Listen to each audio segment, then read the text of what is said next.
ほう。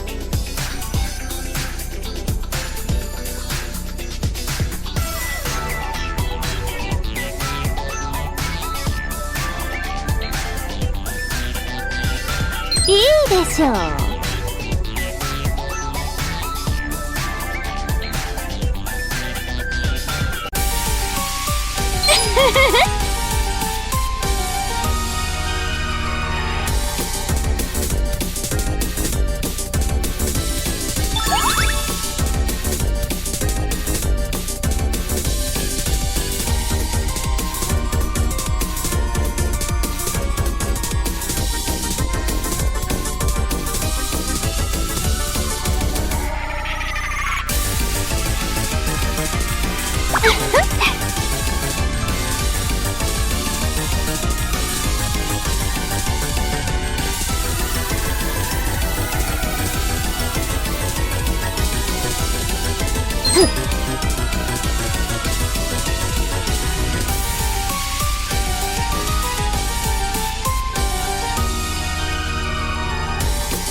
それは暗く深き淵より出たる偽善たる神。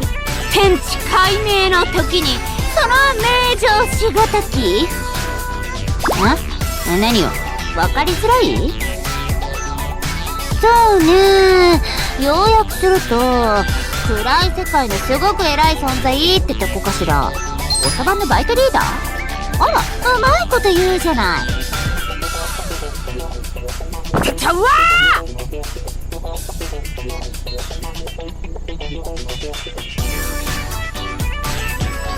おはよう、飛翔たる人間。私の口調？何かおかしいかしら。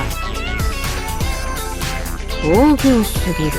そう言われてもね、故郷じゃこれが普通なのだけれど。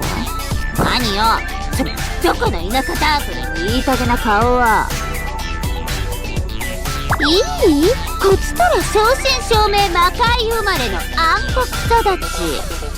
黒い髪は大体友達よ。覚えておきなさい。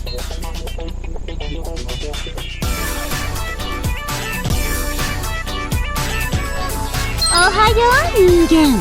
今日も変わらず凡庸ね。あら、その顔、まだこの私が神だと信じていないのかしら。いいわ、特別に神たる英知を授けてあげましょう。ではまず食べられる野草の見分け方から。それとも雨風のしのぎ方の方がいいかしら。何よ、やめろー！そんな哀れみの目